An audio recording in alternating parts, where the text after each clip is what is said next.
हमारा तो काम है, हम तनकीद करते भी हैं, उसको बर्दाश्त भी करते हैं, जुल्म सहते भी हैं और बोलते भी नहीं। वो हमारे बारे में, चंद लोगों के बारे में, वो इन्होंने हबीब जाले साहब ने कहा था ना, बोलते जो चंद हैं सब ये शहर पसंद हैं। तो इमरान खान की गिरफ्तारी किसी ड्यू प्रोसेस के तहत होगी, गिरफ्तारी होनी है, होके रहेगी। सूरत हाल अदलिया की है और अदलिया के अंदर की जो तकसीम है, जस्टिस खलीलुर रहमान खान, नासिर असलम जायद, लाहौर के जज 3 थे, साउथ वाले को नॉर्थ भेजो, नॉर्थ वाले को साउथ भेजो। तो 2-2 महीने हमारी बेल कोई नहीं सुनता था, हमारे खिलाफ रेफरेंसेस दायर थे, हमारी पूरी की पूरी अपोजिशन 2-2 लाइनें जेलों में थी। ये लाडला खुला फिरा सर पे काला डब्बा पहन के, गाड़ी इसकी अदालत की जाके सीढ़ियों पर रुकती है, जज रेडी बैठे होते हैं कि ये आएगा तो इसको बेल देंगे।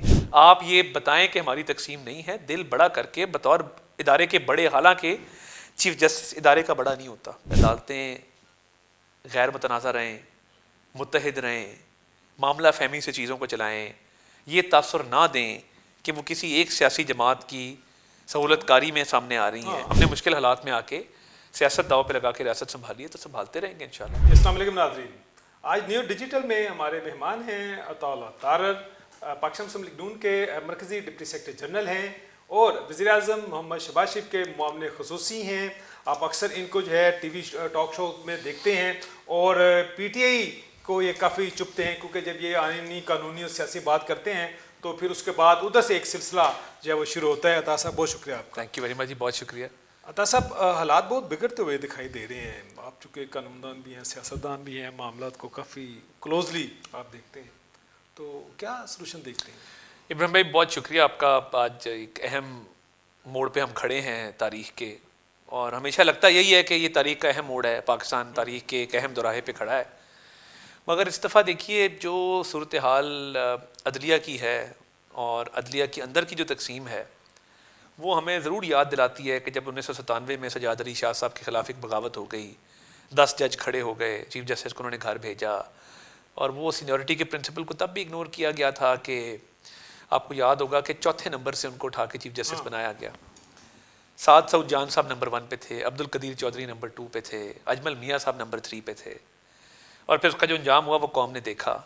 अभी भी क्या हुआ है कि चीफ जस्टिस तक आपकी जान नहीं छोड़ती हो। नहीं, वो तो अच्छी बात है, बल्कि लोगों को एक मौका मिल गया ना हमें बताने का, चीज़ें रिकॉल होती हैं। और देखें जस्टिस खलीलुर रहमान खान, नासिर असलम जायद, लाहौर के जज 3 थे, उनको भेजा गया कोयटा सजाद अली शाह साहब की तरफ से। 5 जजेस जो कराची के थे उनको पेशावर भेजा गया। डिक्टेटोरियल सोच देखें कि लाहौर का बंदा कोयटा जाए और कराची का बंदा जो है वो पेशावर जाए, साउथ वाले को नॉर्थ भेजो, नॉर्थ वाले को साउथ भेजो।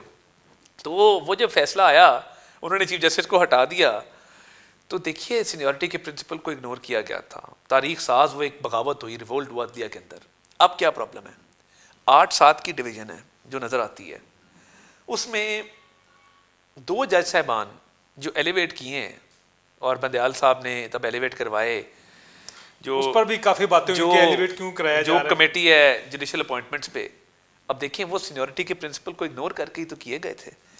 एक तो ये बात हम तहिया कर लें कि सीनियरिटी का प्रिंसिपल अदलिया के अंदर इग्नोर नहीं होगा। देखिए ये एक हकीकत है, इसको मानना चाहिए। तब भी ये प्रॉब्लम था, अब भी ये प्रॉब्लम है। अब किरदार किसका बनता है? देखिए अदालतें गैर मुतनाज़ा रहें, मुत्तहिद रहें, मामला फहमी से चीज़ों को चलाएं, ये तासुर ना दें कि वो किसी एक सियासी जमात की सहूलतकारी में सामने आ रही हैं। तो और देखें, चलें हमें छोड़ दें, हम तो सियासतदान है ना, हमारा तो काम है, हम तनकीद करते भी हैं, उसको बर्दाश्त भी करते हैं, जुल्म सहते भी हैं और बोलते भी नहीं। प्रॉब्लम क्या है? बोल तो रहे हैं आप। चलें वो इतना बोले हैं कि अब वो हमारे बारे में, चंद लोगों के बारे में, वो इन्होंने हबीब जाले साहब ने कहा था ना, बोलते जो चंद हैं सब ये शहर पसंद हैं। तो हम वो शहर पसंद हैं। तो वो देखिए जब आपका अपना घर तकसीम हो और एक सफ़ेद इमारत जो मुकद्दम है, मुहतरम है, उस पर काला धब्बा लगे, तो आपको चाहिए ये कि आप अपने हाउस को इन ऑर्डर करें। सही। आप ये बताएं कि हमारी तकसीम नहीं है, दिल बड़ा करके बतौर इदारे के बड़े, हालांकि चीफ जस्टिस इदारे का बड़ा नहीं होता। जो उनके अपने जज साहबान ने लिखा 1 मैन शो का, या कहा कि he is one among equals, one of the वो एडमिनिस्ट्रेटिवली बिल्कुल, यानी उनका काम मुशावरत वाला काम है कि सबकी कोर्ट की पूरे की सेंस आए। मगर अफसोस की बात यह है कि तकसीम इतनी बुरी हो चुकी है कि 4 जज साहबान 4-3 का फैसला कह रहे हैं, वन मैन शो कह रहे हैं कि एक पॉलिटिकल पार्टी जो है उसको फ़ायदा मिल रहा है, और कह रहे हैं कि आपकी जो ये तर्ज अमल है ये काबिल कबूल नहीं है, मगर फुल कोर्ट मीटिंग तक नहीं बुलाई जाती, जजेस के साथ अफाम तफहीम से मामलात को तय नहीं किया जाता। एक डिवाइडेड सुप्रीम कोर्ट जब 3 रुकनी अक़लियती बेंच का फैसला मुसलत करने की कोशिश की जाएगी तो हमेशा याद रखिएगा अनारकी होगी। फैसला अक्सरियत का होता है, हम एक जमहूरियत हैं, जमहूरियत का बुनियादी असूल ये है कि मेजॉरिटी इज़ अथॉरिटी। नहीं, लेकिन अक्सरियती फैसले मैनेज भी तो होते हैं ना, जैसे 2018 का इलेक्शन था, वो अक्सरियती पार्टी आ गई जैसे तैसे भी आई, लेकिन मैनेज था। तब समझते हैं ये भी मैनेज हो रही हैं चीज़ें। नहीं, देखिए मैं ये समझता हूँ कि 63A की जो गलत तशरीह करके आइन को असर नौ लिख के मुनर्रिफ अरकान का वोट गिनती में शुमार नहीं किया गया, लेकिन हालांकि ये कॉन्स्टिट्यूशन में नहीं है, उनको डी-सीट भी किया गया, जिस गुनाह के लिए किया गया उसकी तासीर भी नहीं आने दी कि उसको वोट को गिनती में शुमार नहीं किया गया। फिर पार्लिमानी पार्टी की जगह पार्टी हेड डाल दिया गया। देखिए ये सहूलतकारी तब से शुरू हुई है और इमरान खान साहब के लिए चीज़ें मैनेज हो रही हैं, वो अदलिया पूरी उनकी सहूलतकारी में साथ खड़ी है, नज़र आ रही है। लेकिन माजी में ये जुडिशल जो सहूलतकारी है आपको भी काफ़ी दस्तयाब थी। मेरा ये ख्याल है कि देखिए हमने कभी भी अदालतों से नाजायज़ रिलीफ की ना तवक्को की ना हमें मिला। हमने 10 साल मुशर्रफ के बड़े मुश्किल गुजारे, एक डिक्टेटरशिप थी, हमें दीवार से लगाया गया, पार्टी हमारी टूटी, काफ लीग ने जन्म लिया हमारी पार्टी में से, इफ्तिखार चौधरी साहब आए, जो गलत नाअहलियाँ थीं वो ख़त्म उनके दौर में हुई, आप जिस तरफ इशारा कर रहे हैं। मगर क्या वो हाईजैकिंग की नाअहली बनती थी? क्या प्लेन हाईजैक किया गया था? क्या जो रेफरेंस शहबाज शरीफ साहब पे दायर थे वो बनते थे? तो ये मैं समझता हूँ कि एक नेचुरल प्रोसेस का हिस्सा है कि जब जुल्म ज्यादती एक फस्तायत के दौर में होगी, यानी नाकारदा जुर्म की सज़ा ज़्यादा थी, उसको हम अदालतों से रुजू किया तो हमें रिलीफ मिला। मगर अब जो हो रहा है कि हमारी जब बारी आई थी तो 2-2 महीने हमारी बेल कोई नहीं सुनता था, हमारे खिलाफ रेफरेंसेस दायर थे, हमारी पूरी की पूरी अपोजिशन 2-2 लाइनें जेलों में थी।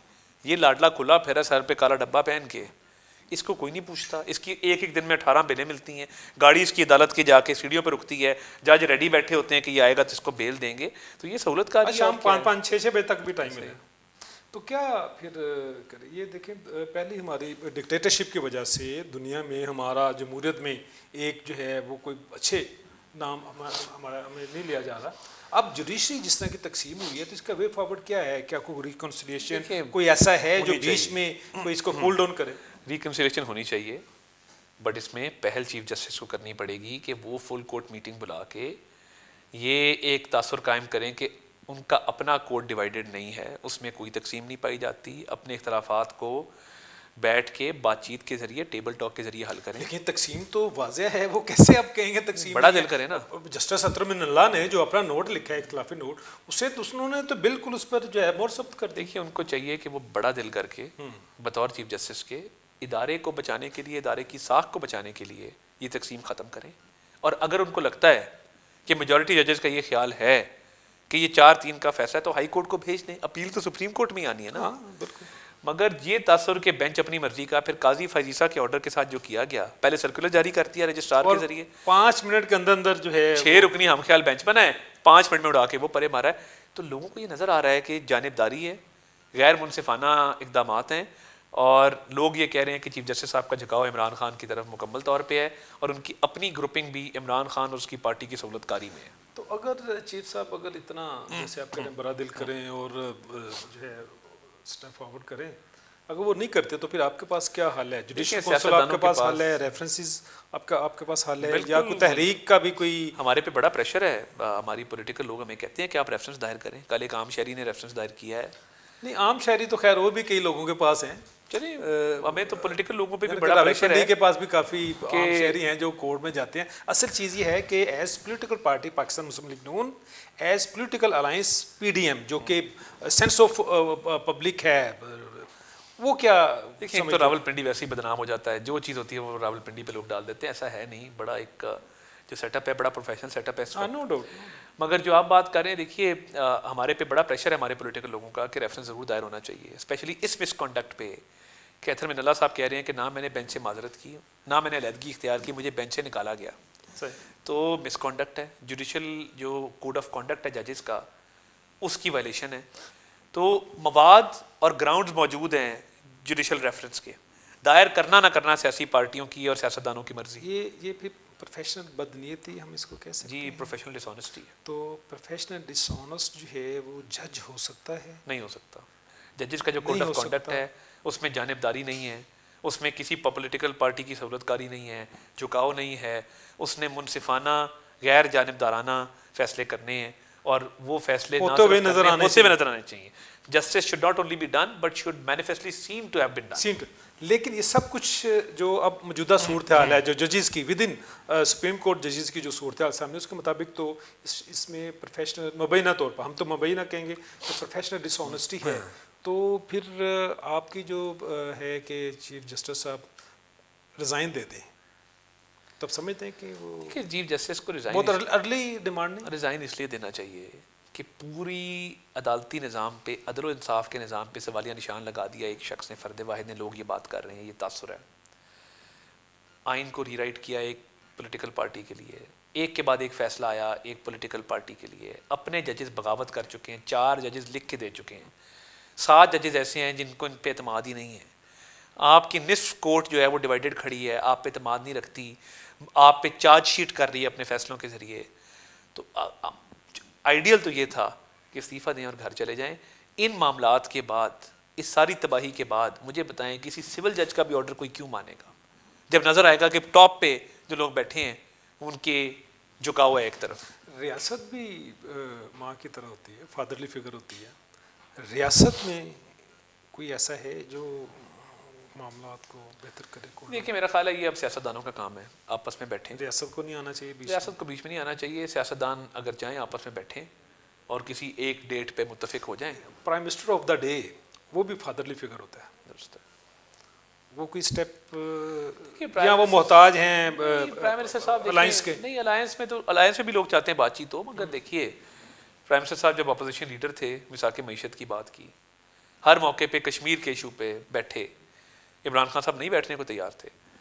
तो देखिए, जब भी ये मामला होगा ये दोनों तरफ से होगा, मगर फ़िलहाल इसकी ना गुंजाइश नज़र आती है ना ज़रूरत नज़र आती है। मगर इसका हल यही है, किसी ना किसी वक्त एक डेट पे हमें एग्री करना पड़ेगा। ये नहीं हो सकता कि पंजाब में पहले इलेक्शन हो जाए, खैबर पख्तूनख्वा में क्यों नहीं डेट अनाउंस हुई, उधर 90 दिन लागू नहीं होते, या आइन सिर्फ कहता है कि पंजाब में 90 दिन में इलेक्शन होंगे। ये भी तो बात है। और मुल्क में एक वक्त इलेक्शन होने चाहिए, आर्टिकल 224 केयर टेकर्स का सेटअप, ये सारी बात।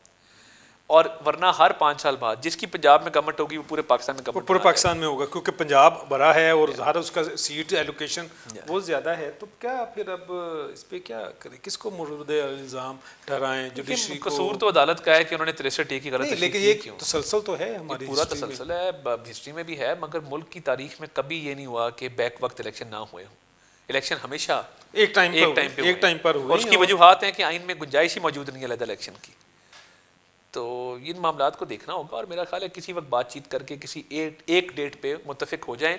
मगर ये कहते हुए मैं ये ज़रूर कहना चाहूँगा कि हमारी जो वफाकी हुकूमत है वो 12 अगस्त 2023 तक अपना टाइम बिल्कुल पूरा करेगी इंशाल्लाह। अब क्या हुआ, 4 साल में एक ऐसे शख्स हैं जिसका ज़हनी तवाज़ुन मुझे ठीक नहीं लगता, उसने तबाही के दाने पे मुल्क को खड़ा कर दिया, और हमने मुश्किल हालात में आके सियासत दाव पे लगा के रियासत संभाली है, तो संभालते रहेंगे इंशाल्लाह। ये हम बतौर पाकिस्तानी, बतौर मुहिब वतन पाकिस्तानी, हमारा ये एक फ़र्ज़ है जो हम अदा करते रहेंगे इस मिट्टी की मोहब्बत में। फ़राग गोगी का आपने जिक्र किया है तो याद कराया, तो पूछना चाहता हूँ कि वो आजकल कहाँ है? आपकी हुकूमत है, वो नोटिस, को नैब नोटिस, को एंटी करप्शन नोटिस जारी हुआ है, एंटी करप्शन का भी केस है, नैब का भी केस है, FIA का भी केस है, बैरून मुल्क मुकीम है।